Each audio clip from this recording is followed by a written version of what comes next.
Handang makipagtulungan sa investigasyon ng Office of the Ombudsman sa Executive Secretary at dating Finance Secretary Ralph Recto kaugnay sa inihaing mga reklamo ng isang grupo laban sa kanya.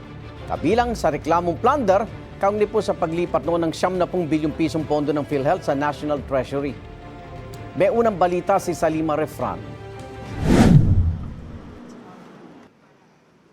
Mga reklamong plunder, graft, malversation at grave misconduct ang inihain sa Office of the Ombudsman laban kina dating Finance Secretary at ngayong Executive Secretary Ralph Recto at kay dating PhilHealth President and CEO Emmanuel Ledesma kaugnay ng paglilipat ng halos 90 billion pesos na pondo ng PhilHealth pabalik sa National Treasury para pondohan ang iba pang programa ng gobyerno.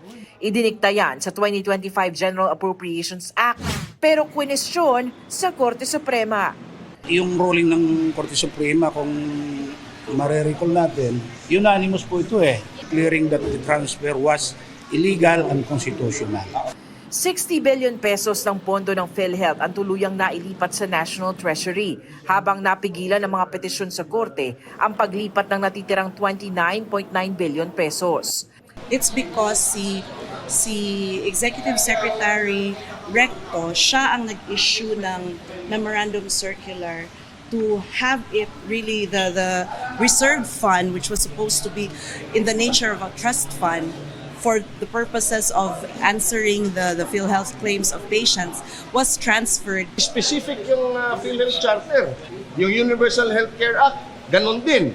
Dapat ang reserve funds ay idideposito mo sa mga interest-bearing government bonds or corporate bonds. Hindi i-align doon sa program funds. Handa naman makipagtulungan sa investigasyon ng Ombudsman si Recto na kakatawanin ng Solicitor General. Pero giniit ni Recto ang kanyang pagiging inosente na sinabi rin anya ng mga mahistrado ng Korte Suprema na wala siyang kriminal na pananagutan dahil kumilos lang anya in good faith. Alinsunod anya ito sa utos ng Kongreso na ibalik sa kaban ng bayan ang ininagamit na pondo ng PhilHealth. Wala pang sagot sa GMA Integrated News si dating PhilHealth President Ledesma. Ito ang unang balita sa Salima Refran para sa GMA Integrated News. Igan, mauna ka sa mga balita, mag-subscribe na sa GMA Integrated News sa YouTube para sa iba't ibang ulat sa ating bansa.